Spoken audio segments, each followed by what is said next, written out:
Bab 586. Saat ini, Jun Jiu akhirnya mengerti mengapa Hesang pada pandangan pertama yakin bahwa dia adalah tuan muda, tetapi Jun Yunsue bukan. Ini sangat mirip. Sebelumnya, dia belum pernah melihat potret Jun Mingye dan Yan Mandong. Tapi hanya perlu satu pandangan untuk mengetahui bahwa mereka adalah saudara. Ayah dan anak perempuan, ibu dan anak perempuan. Jun Jiu menatap tajam ke arah Jun Mingye dan Yan Mandong, mereka sepertinya sedang berdebat. Di samping mereka, ada bayi Jun Jiu di buayannya. Lambat laun, Jun Jiu mendengar suara mereka. Yan Mandong memegangi wajahnya dengan tangannya, suaranya tercekat karena frustrasi. Kenapa anak perempuan? Donger. Jun Mingye mengerutkan kening dan menatap Yan Mandong dengan sedih. Ia percaya bahwa istrinya bukanlah seseorang yang tidak menyukai putrinya dan menyayangi putranya. Intuisinya memberitahu Jun Mingye bahwa pasti ada alasan khusus. Tiba-tiba, Yan Mandong menggenggam tangannya erat-erat. Anak ini harus diusir. Tidak ada yang tahu bahwa dia adalah anakku. Dia harus diusir sejauh mungkin. Kenapa? Tidak hanya Jun Mingye yang bertanya, Jun Jiu juga bertanya dalam hatinya. Segera, Yan Mandong memberitahu mereka jawabannya. Garis keturunan langsung keluarga Yan meliputi selir, dan putri sulung setiap generasi akan dikorbankan karena keluarga Yan pernah mendapat ramalan bahwa keluarga Yan yang telah diwariskan selama ribuan tahun pada akhirnya akan hancur di tangan seorang wanita. Belakangan, keluarga Yan menghabiskan segala cara dan akhirnya mendapat petunjuk. Wanita yang akan menghancurkan keluarga Yan ini adalah putri tertua. Khawatir akan kehancuran, keluarga Yan mulai melakukan generasi. Terlepas dari apakah mereka garis keturunan langsung atau selir, selama anak pertama dari keturunannya adalah perempuan, mereka akan segera dibunuh dan dikorbankan untuk menjaga keamanan keluarga Yan. Yan Mandong tidak diragukan lagi ketakutan saat melahirkan seorang anak perempuan. Dengan dukungan Jun Mingye, dia memegang kunci waktu di tangannya dan menempelkannya ke jantung Jun Jiu. Dia bergumam pada dirinya sendiri, dan menggunakan tangannya untuk mengambil sesuatu dari tubuh Jun Jiu. Yan Mandong tersenyum pahit dan berkata, saya mencabut garis keturunan keluarga Yan darinya. Sejak saat itu, dia hanyalah putri dari keluarga Jun Anda. Selama dia tidak menyentuh rahasia ini dan mengaktifkan garis keturunan, dia akan melakukannya tidak pernah ditemukan oleh klan. Ketika Jun Jiu melihat ini, hisapan datang dari belakang dan menariknya menjauh. Jun Jiu akhirnya melihat tubuh Yan Mandong dan Jun Mingye yang saling berpelukan, dia mengangkat alisnya dan menghela nafas. Sesuai keinginan Anda, pemilik aslinya tidak mengaktifkan garis keturunannya sampai kematiannya. Baginya, tidak masalah apakah garis keturunannya diambil atau tidak, tetapi jika ada yang menghalangi langkahnya, dewa akan membunuh dewa, atau Buddha akan membunuh Buddha. Jun Jiu mengerti bahwa kuncinya disegel di dantian oleh Yan Mandong. Dan saklarnya, di tombol waktu. Meskipun dia telah memperoleh kunci waktu sejak lama, dia tidak pernah mengetahui keberadaannya. Alasan mendasar, alasan mengapa dia dan tubuh ini tidak dapat terintegrasi sepenuhnya, adalah karena tubuh itu sendiri tidak memiliki kekuatan. Ini seperti membelah seseorang menjadi dua dan menyembunyikan setengahnya. Sekarang kuncinya telah rusak dan keduanya menjadi satu. Mo Yue membuka matanya, cahaya keemasan yang mengalir dari matanya begitu indah. Dia memandang dengan acuh tak acuh pada kunci waktu yang terbang keluar dari ruang gelang, kulit terluarnya sekarang retak dari tengah, seperti bunga yang mekar. Aliran cahaya keemasan, samar, terbungkus gumpalan putih, menari di sekitar Jun Jiu, dan akhirnya tenggelam ke dalam tubuhnya sedikit demi sedikit. Kejutan muncul di mata emasnya, dia tidak menyadari bahwa setengah dari garis keturunan Xiao Jewer telah disegel. Metode ini tampaknya merupakan teknik rahasia suku kuno, dan bahkan mampu menipu dia. Mo Yue menatap Jun Jiu lagi, sedikit menyipitkan matanya. Mengapa Xiao Jewer menyegel separuh garis keturunannya? Garis keturunan, dia menelusuri ingatannya, memikirkan tentang paranoia dan kegilaan suku-suku kuno itu, dan mata emasnya langsung membentuk garis. Mo Yue segera mengirimkan kabar kepada Yin Han dan memerintahkannya untuk menyelidiki, suku kuno manakah yang telah menguasai rahasia waktu. Sekarang Xiao Jewer memiliki tubuh ini, itu ada hubungannya dengan dia. Tidak peduli apa alasannya menyegel setengah dari garis keturunannya, dia tidak akan pernah membiarkan siapapun menyakiti kekasihnya. Belahan jiwanya, saat ini, jiwa dan tubuh Jun Jiu terintegrasi sempurna. Perubahan terjadi antara langit dan bumi. Mo Yue mengangkat kepalanya dan melirik dengan jijik dan arogan. Saya melihat di atas langit, langit seketika berubah dari langit cerah menjadi awan gelap yang membentang ribuan mil, ada guntur dan kilat yang menyambar di antara awan, dan suara gemuruh yang memekakkan telinga membuat orang merasa tidak nyaman. Sui King Yu dan yang lainnya bergegas keluar rumah. Menatap langit menakutkan di atas kepala mereka, ekspresi mereka berubah lagi dan lagi. King Yu, apa ini? Guntur kesengsaraan, seseorang akan mengatasi bencana itu. Dan itu ada di istana setan bumi. Sui King Yu tampak bingung. Dia mengenal semua orang di istana iblis bumi yang memenuhi syarat untuk menyebabkan bencana petir. Dan orang-orang ini ada di sini sekarang. Siapa lagi yang bisa menerobos dan menyebabkan kesengsaraan Guntur? Apalagi melihat betapa dahsyatnya bencana petir ini, Sui King Yu menelan ludahnya. Kesengsaraan petir yang dia lewati hingga mencapai raja spiritual tingkat ketiga bahkan bukan sebagian kecil dari kesengsaraan ini. Terlepas dari siapa yang menerobos, Sui King Yu buru-buru memerintahkan semua orang mundur dari jarak 100 mil. Siapapun yang tertinggal dalam jangkauan badai petir akan terkena serangan tanpa pandang bulu. Ini bukan lelucon. Li Yunsu menjadi cemas setelah mendengar ini. Tetapi Mo Yue masih mundur. Kita harus memberitahunya. Tunggu, King Yu meraih Li Yunsu.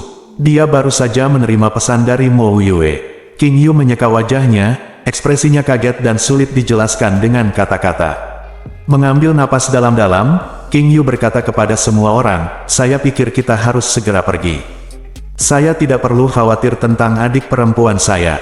Fu Linsan dan yang lainnya bertanya serempak, mengapa? Karena, bencana petir ini terjadi karena dia. Apa? Semua orang bingung. Karena Jun Jiu, dia hanya seorang guru spiritual tingkat ketiga, bagaimana mungkin dia bisa menyebabkan bencana petir? Pada saat ini, gelombang kekuatan menyapu King Yu dan mereka semua dengan sangat kasar. Ketika penglihatan mereka menjadi gelap dan kemudian menjadi cerah kembali, mereka sudah berdiri di tempat yang asing. Sui King Yu lah yang mengenali lokasinya, di dalam hutan 100 mil jauhnya dari istana iblis. Tampaknya Mo Yue tidak tahan dengan omelan mereka dan mengusir orang itu begitu saja. Bi Yue, hanya ketika Raja Roh menerobos barulah bencana petir terjadi. Jun Jiu tidak. Bi Yue terlalu terkejut untuk mengatakan sisanya.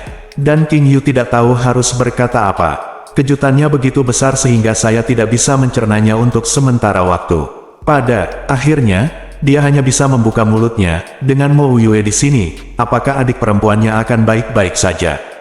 Menatap untuk melihat badai petir terjadi di langit, King Yu panik. Pada saat yang sama, banyak orang di rumah Tai Huang, kota Qingwu, Paviliun Wanyin, Del, semuanya melihat fenomena aneh di langit. Terjadinya kesengsaraan Guntur terlalu menakutkan. Seperti kehancuran langit dan bumi, akhir dunia akan datang. Mereka belum pernah melihat bencana petir yang begitu mengerikan, dan itu bahkan belum dimulai.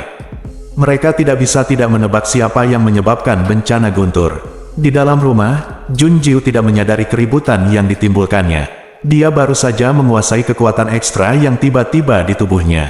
Berasal dari garis keturunan, begitu kuat dan murni.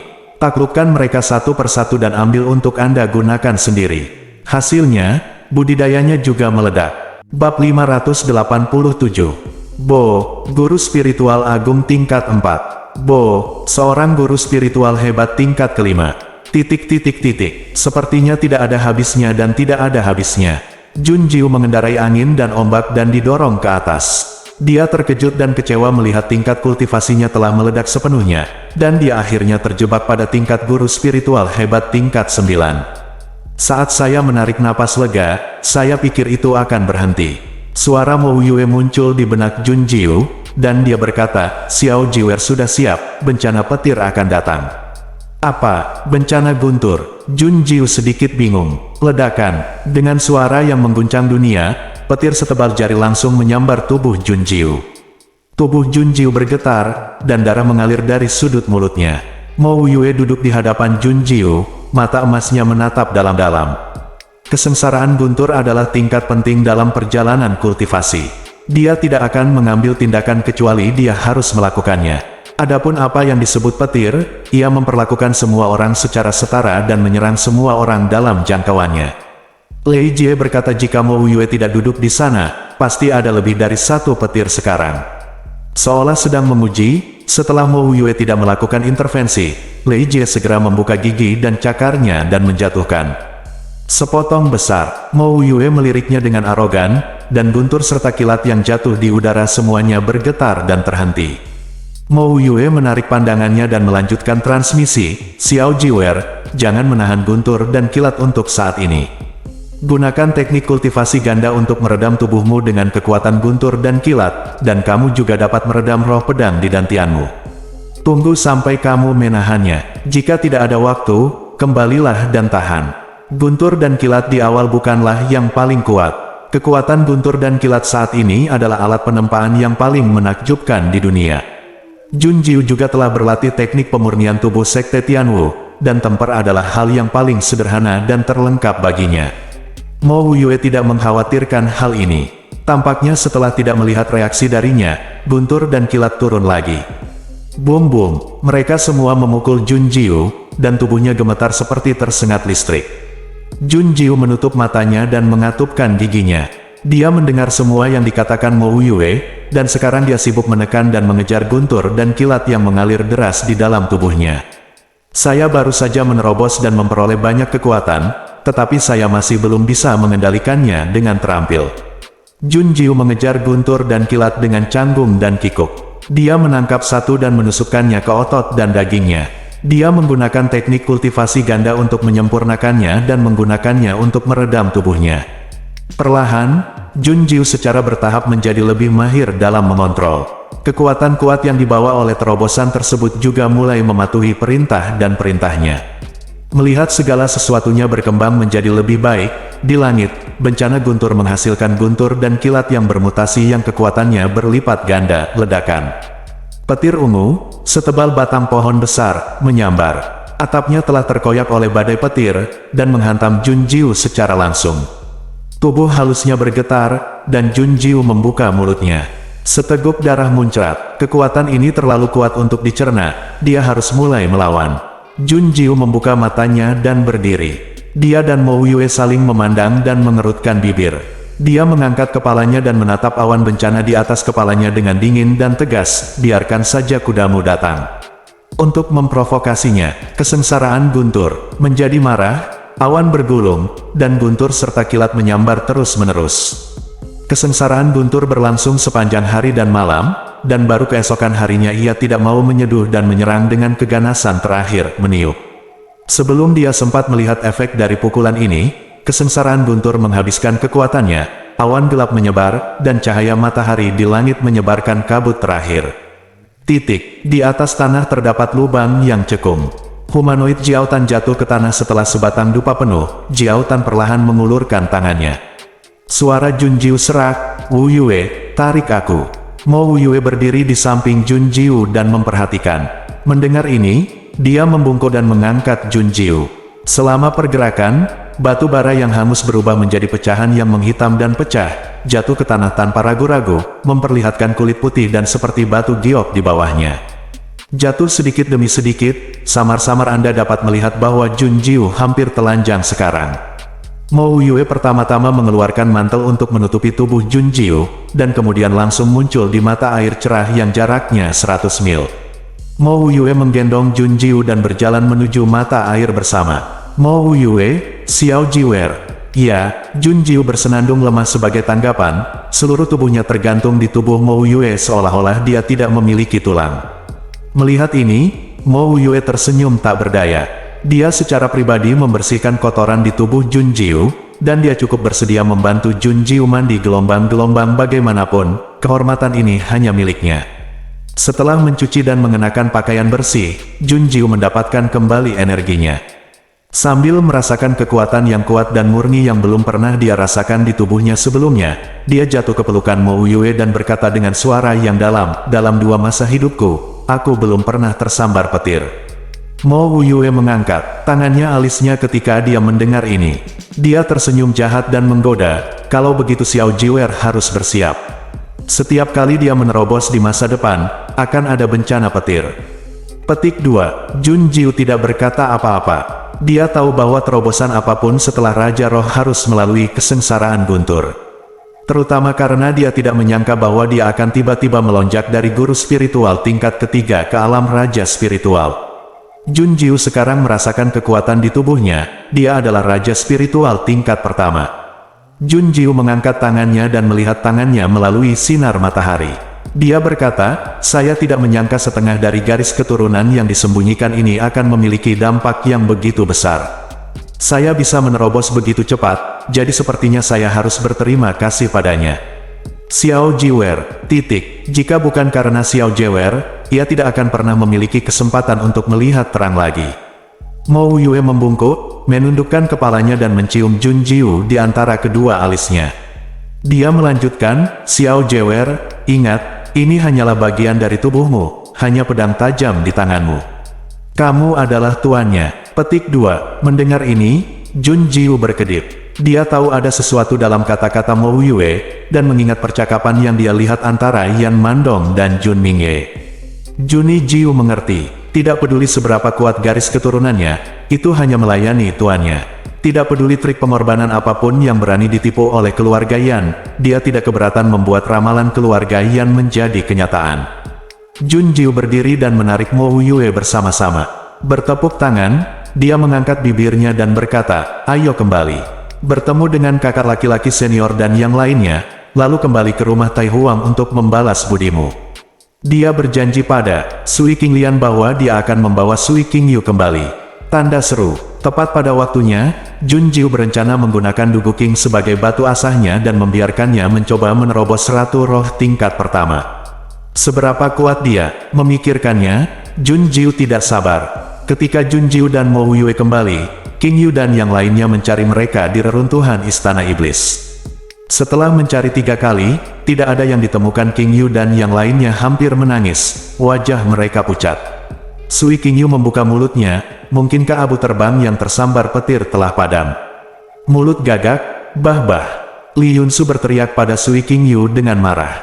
Dia akan baik-baik saja, hanya saja kita belum menemukannya. Petik 2. Semua orang terdiam, belum mendapatkannya.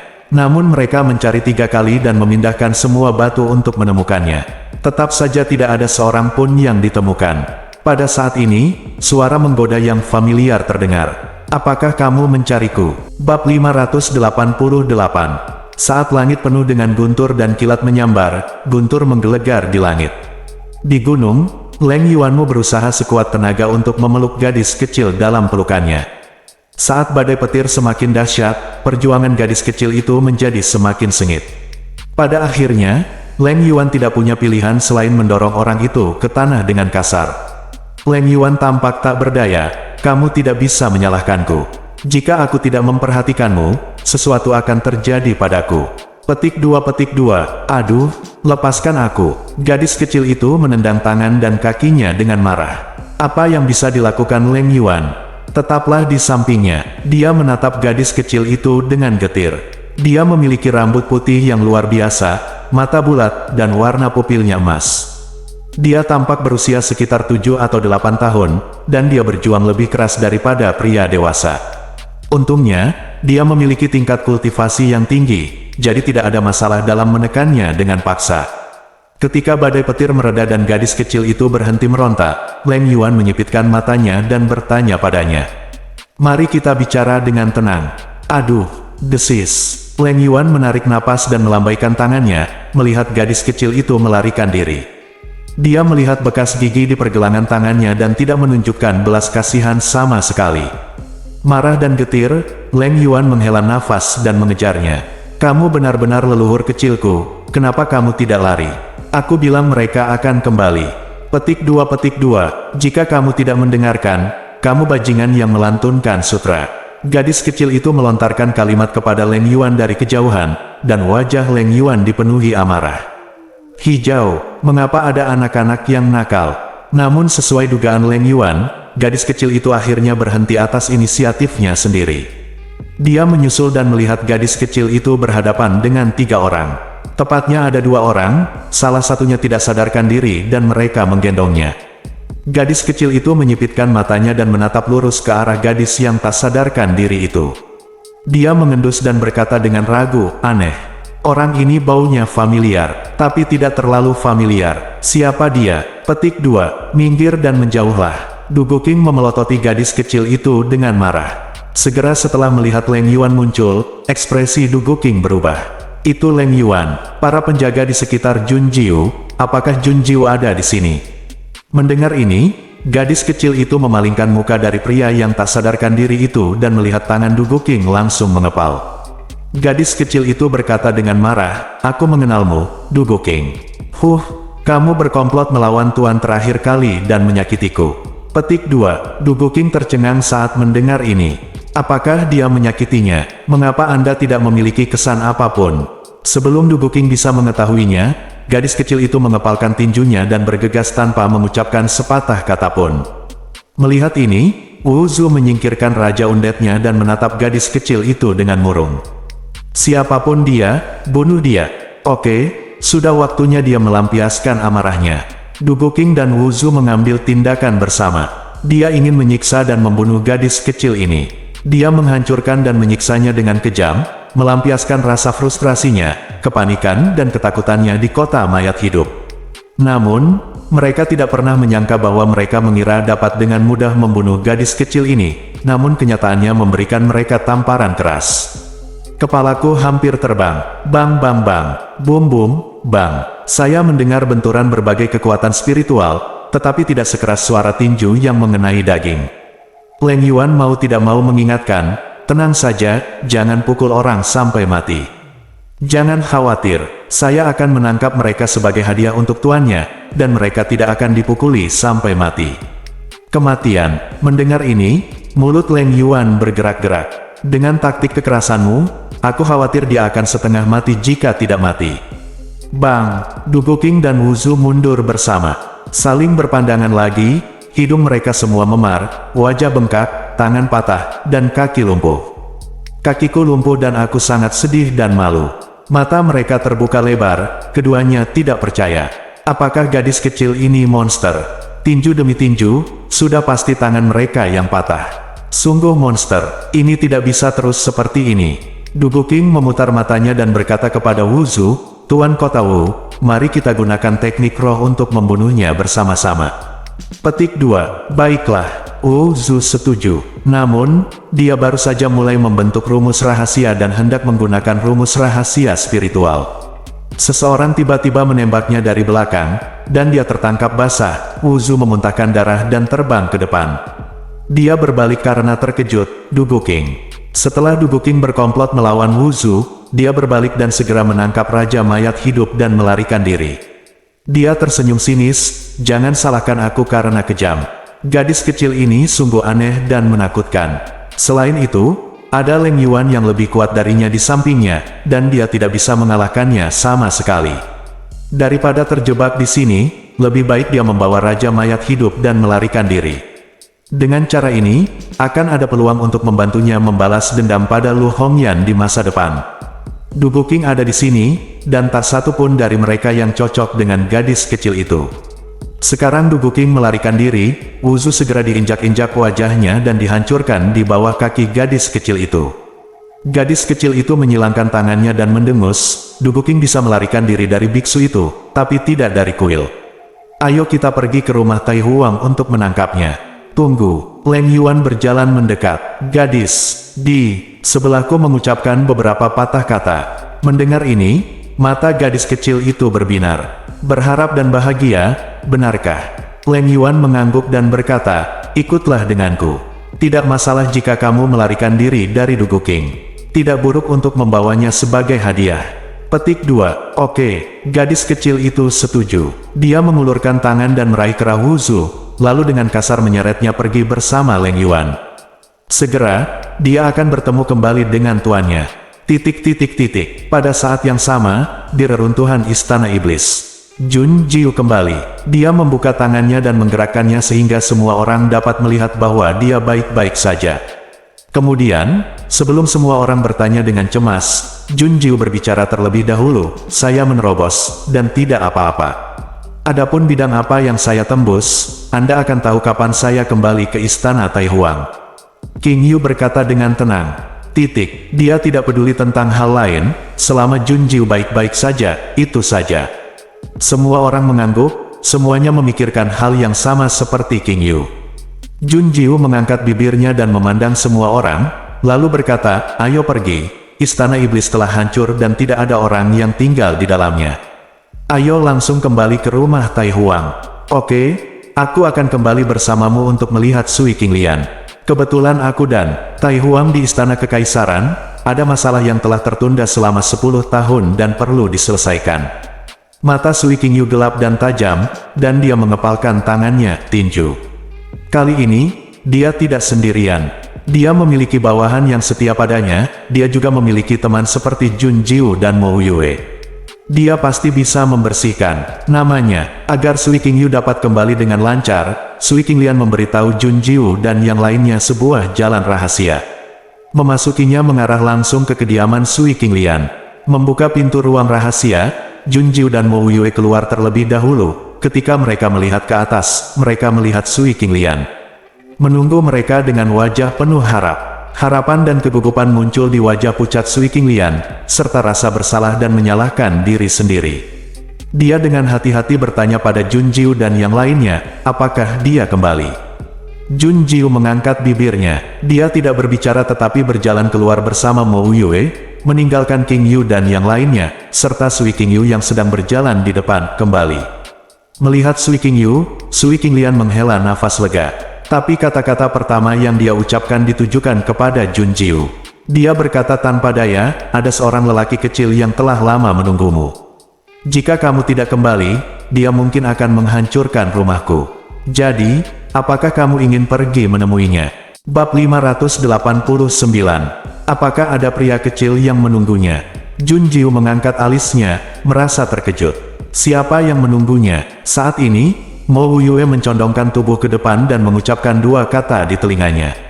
Junjiu berhenti, matanya bersinar. Dia berbalik untuk menatap Mo Yue, Xiao Wu.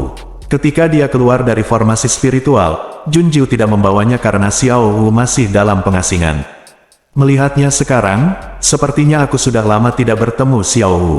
Dia segera melihat ke arah Sui Qinglian lagi dan bertanya dengan penuh semangat, di mana Xiao Wu?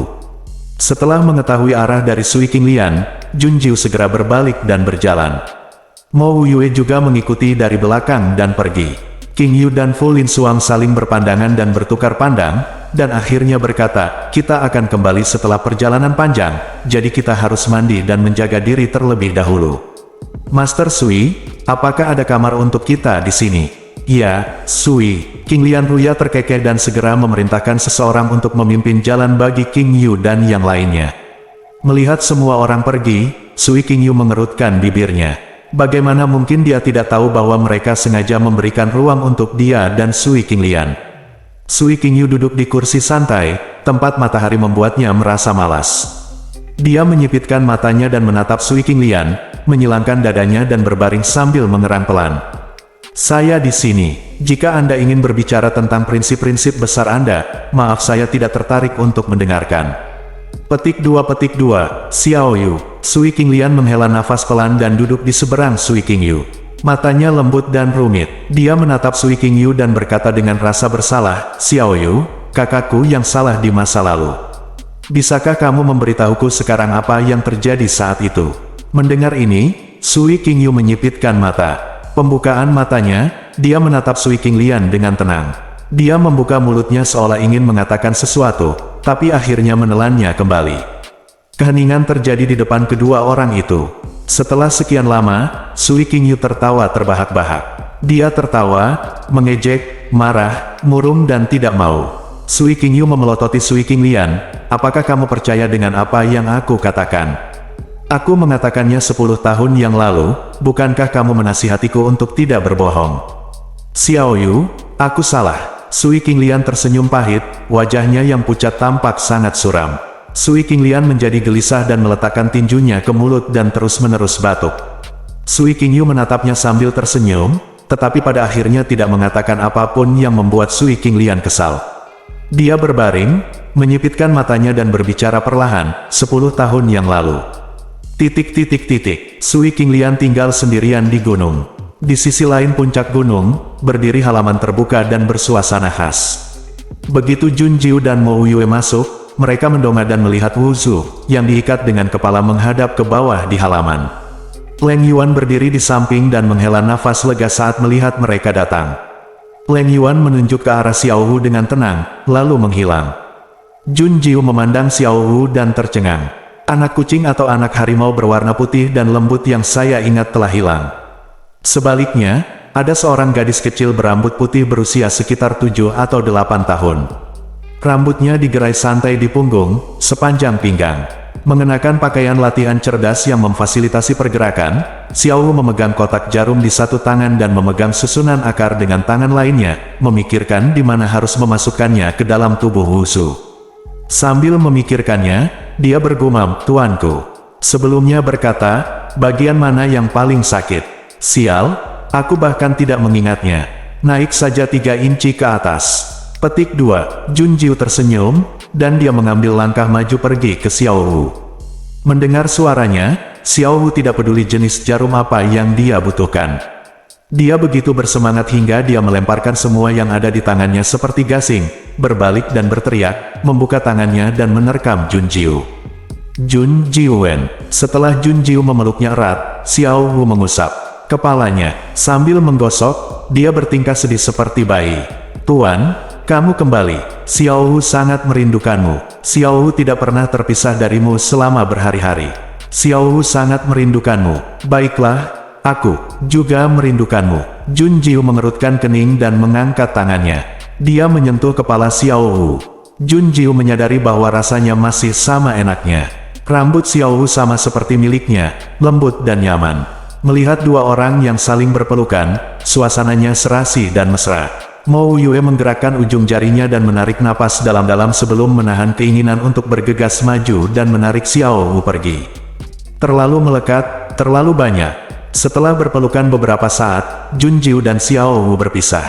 Xiao Wu mengangkat kepalanya untuk memperlihatkan wajah kecil sebesar telapak tangan, berdaging dengan sedikit lemak bayi, dan sepasang mata besar, bulat dan cerah.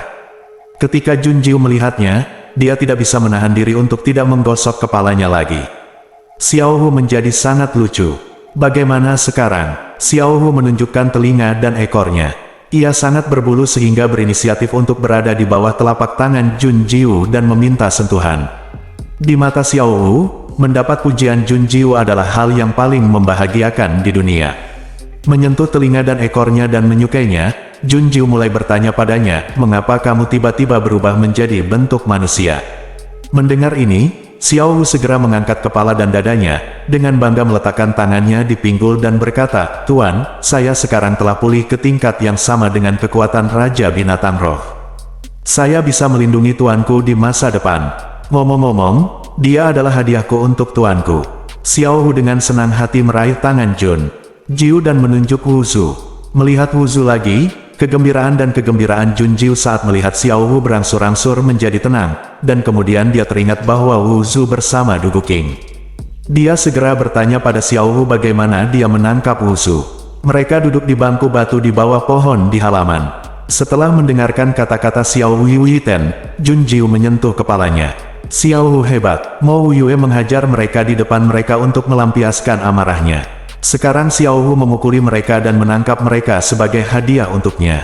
Meskipun Dugu King pada akhirnya lolos, Jun Jiu terkejut dengan menangkap Wu Zu. Adapun orang tak sadarkan diri yang disebutkan Xiao Wu, Jun Jiu menebak bahwa itu adalah Raja Mayat Hidup. "Saya tidak tahu bagaimana mereka bisa menyatu, tapi semuanya cocok dan cocok untuk disajikan dalam satu panci." Jun Jiu meletakkan jarinya di atas meja batu dan mengetuknya dengan lembut dan berirama. Dia memandang Wu Zu, titik terobosannya adalah menggali dari tubuh Wu Zu. Pada malam hari, mereka bersatu kembali, mandi dan merapikan, dan saudara-saudara juga berbicara dari hati ke hati. Semua orang berkumpul kembali di aula utama dan duduk melingkar. Jun Jiu secara pribadi menyisir rambut Xiao Wu menjadi 2 sanggul. Satu di kiri dan satu lagi di kanan, dihiasi manik-manik bunga yang indah. Ketika King Yu, Fu Linzan dan yang lainnya melihat Xiao Wu, mereka tidak bisa tidak memuji betapa lucunya gadis ini. Lalu dia bertanya pada Jun Jiu dengan bingung dan penasaran, "Siapa gadis ini?" Saya Xiao Wu. Xiao Wu menjawab secara langsung, mengejutkan dan membingungkan sekelompok orang.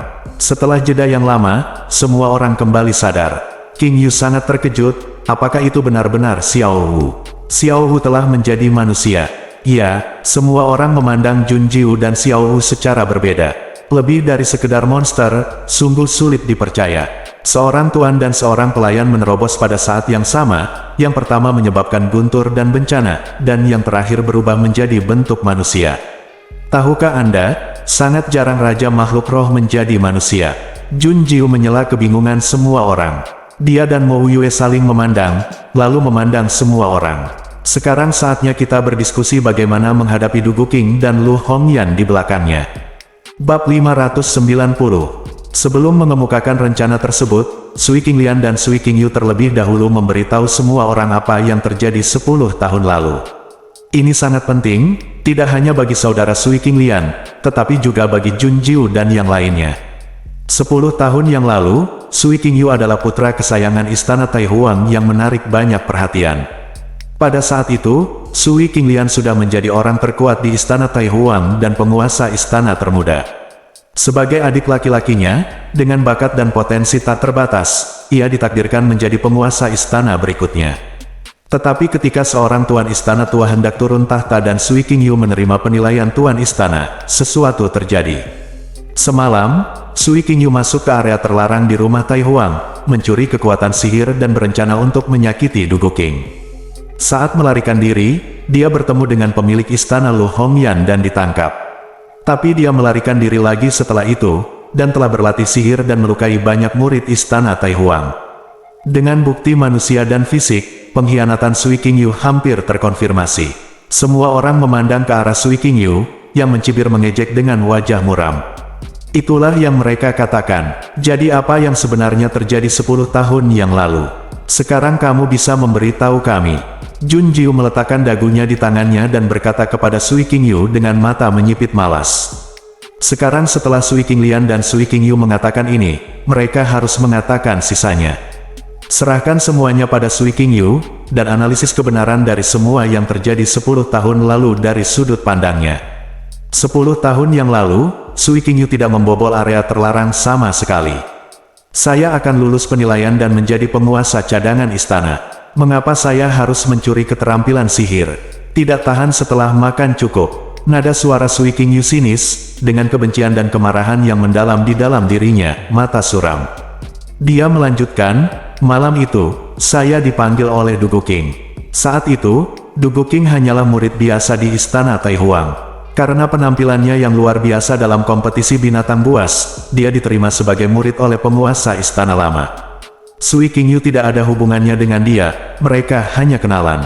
Alasan Sui Qingyu berkencan dengan Du Guqing adalah karena kata-kata itu. Nona Mandong memintanya memberiku hadiah. Yan Mandong, mata Jun Jiu berbinar, ini sebenarnya ada hubungannya dengan ibunya. Tidak ada ekspresi di wajahnya, dan dia dengan tenang bertukar pandang dengan Mo Yue. Kemudian lanjutkan mendengarkan Sui Qingyu. Dilihat dari nada bicara Sui Qingyu, dia sepertinya memiliki hubungan yang baik dengan ibu Jun Jiu. Oleh karena itu, dia langsung pergi tanpa ragu-ragu tentang Du Guqing. Namun setelah dia pergi ke sana, dia sama sekali tidak melihat apa yang diberikan Yan Mandong padanya, melainkan dipukul hingga pingsan oleh Du Guqing. Saat dia bangun, dia sudah berada di area terlarang. Sui Qingyu masih muda dan energi pada saat itu, dan memiliki temperamen yang buruk. Ketika dia bangun dan melihat Du Guqing, dia menangkapnya dengan marah dan bertanya mengapa dia ingin menjatuhkannya. Sui Qingyu sangat marah. Saya hanya ingin menangkap Du Guqing dan tidak menyakitinya sama sekali. Dia menikam dirinya sendiri beberapa kali, lalu berbalik dan bergegas keluar sambil berteriak bahwa saya ingin mencuri kekuatan sihir ditangkap oleh anak buah Lu Hongyan ya. Kekuatan sihir ditemukan di lenganmu. Ada juga jejak kaki dan sidik jarimu di ruang rahasia terlarang. Sui Qinglian menunduk, dengan tekanan rendah dalam suaranya. Ketika dia mengetahui hal ini, Sui Qingyu telah ditangkap. Bukti pribadi dan material ditempatkan di depan semua penguasa istana, dan dia tidak dapat membela Sui Qingyu. Tepat ketika dia dan Guru Li sedang memikirkan cara, Sui Qingyu yang dipenjara melarikan diri dari penjara, membunuh murid-murid istana Taihuang, dan mencuri kekuatan sihir lagi. Sui Qingyu tertawa keras, untunglah kamu masih menjadi penguasa istana Tai Huang. Tidak ada yang mengetahui bahwa ini adalah konspirasi antara Lu Hongyan dan Du Guqing. Kekuatan sihir selalu ada di tubuhku, dan mereka tidak melakukannya, mengambilnya. Lalu, bagaimana kamu bisa melarikan diri? Jun Jiu bertanya padanya. Saya tidak melarikan diri. Pria berbaju hitamlah yang menjatuhkan saya dan mencuri saya dari rumah Tai Huang. Ketika saya bangun, semuanya sudah terlambat. Sui Qingyu meletakkan sesuatu di atas meja. Ini adalah ikat pinggang Lu Hongyan, yang ditarik dari pria berbaju hitam ketika dia pingsan. Ketika Sui Qingyu bangun dan melihat ini, dia tahu bahwa dia tidak bisa menjelaskannya. Jika dia jatuh ke dalam perangkap, hanya segenggam tanah yang terkubur akan membuatnya mati lemas di dalam lubang. Sui Qingyu lari tanpa mengucapkan sepatah kata pun. Apa maksudmu dia mencuri kekuatan sihir? Kemudian dia akan benar-benar mengolahnya agar mereka dapat melihatnya. Kebetulan kekuatan sihir itulah yang membuat kekuatan Sui Qingyu melonjak, memungkinkan dia menghindari pengepungan berulang kali oleh rumah Tai Huang, dan menghubungi Ban Yun dan orang lain yang mempercayainya untuk menciptakan istana setan bumi. Sui Qingyu telah menunggu balas dendam selama 10 tahun ini. Menunggu untuk menghilangkan stigma Anda dan mengembalikan kebenaran pada diri Anda sendiri. Setelah mendengarkan semuanya, Sui Qinglian tidak bisa menahan diri untuk tidak meminta maaf lagi. Xiao Yu, aku pasti akan mengembalikan kepolosanmu. Kamu tidak dibutuhkan. Aku punya teman, Jun Jiu dan Mo Yue. Mereka juga musuh Du Guqing, jadi kita kebetulan bergabung. Benar, Sui Qingyu bergegas ke Jun Jiu berkedip, dan Jun Jiu hanya bisa mengangguk setuju dengannya. Sekarang, saatnya membuat rencana. Faktanya, Jun Jiu telah memikirkan setiap langkahnya. Dia berdiri dan memandang semua orang sambil tersenyum, ikutlah denganku untuk bertemu Wusu. Ada berita mengejutkan yang pasti ingin kamu ketahui. Ada apa? Wusu adalah saudara kandung Lu Hongyan. Jun Jiu mengabaikannya, berita itu dan memberitahu Sui Qinglian, kengerian macam apa yang dibawa Qingyu dan yang lainnya. Dia menepuk kepala Xiao Wu sebagai pujian, yang ditemukan Xiao Wu dengan jarum. Penghargaan yang bagus. Wusu juga yang tidak mengenal Xiao Wu atau Leng Yuan. Itu sebabnya dia mengungkapkan hubungannya dengan Lu Hongyan dan ingin mengancam Xiao Wu untuk melepaskannya. Siapa tahu, tapi kekurangannya sendiri sudah terungkap. Jun Jiu dan yang lainnya berdiri di depan Wusu. Jun Jiu menatapnya dengan dingin. Tuan Kota Wu, kita bertemu lagi. Wusu tidak berkata apa-apa. Jun Jiu juga tidak membuang waktu bersamanya. Dia mencibir dan berkata, Tuan Kota Wu, karena kamu adalah adik laki-laki Lu Hongyan, kamu tentu tahu banyak konspirasinya, kan? Ceritakan semuanya, dan kami bisa mengampuni nyawamu. Jika tidak, ada berbagai cara untuk mati. Hahaha, Wu, Sukuru tertawa. Dia memelototi Jun Jiu dengan kebencian yang menyeramkan. Kamu tidak ingin tahu. Jika aku mati, saudaraku akan membalaskan dendamku dan membunuh kalian semua. Dia mendengar niat mati dalam kata-kata Wusu. Mata Jun Jiu menjadi dingin, dan dia melihat tubuh Wusu bengkak, dan dia benar-benar ingin meledakkan dirinya sendiri. Segera, mereka semua mundur dan menjauhkan diri. Mau mati. Mo Yue melindungi Jun Jiu di belakangnya dan memandang Wusu dengan sinis dan dingin. Dia membuka mulutnya dan memerintahkan, Leng Yuan. Leng Yuan muncul, mengangkat tangannya dan menyayat tangan, kaki, dan leher Wusu beberapa kali. Tubuh yang menggembung itu segera mengerut. Leng Yuan menamparkan dantian Wusu dengan telapak tangan lainnya, menghancurkan budidayanya. Rasa sakit yang hebat melanda, dan Wusu pingsan karena rasa sakit itu. Ini diselesaikan dengan sangat cepat sehingga tidak ada yang bisa bereaksi. Pada saat ini, Jun Jiu bertepuk tangan dan berkata, seret mereka langsung ke rumah Tai Huang dan paksa Du Guqing dan Lu Hongyan keluar. Petik 2. Baiklah, saya akan mengatur ini, kata Sui Qinglian. Dia mengetahui bahwa saudaranya sendiri telah dijebak dan difitnah. Setelah 10 tahun dalam pelarian, tidak peduli betapa lembutnya seseorang, dia akan meledak. Saat ini, Du Guqing dan Lu Hongyan masih belum tahu apa yang akan terjadi. Mereka berada di ruang rahasia, memandangi Raja Mayat hidup yang tidak sadarkan diri. Lu Hongyan bertanya dengan wajah muram, apakah dia Raja Mayat hidup? Bersambung.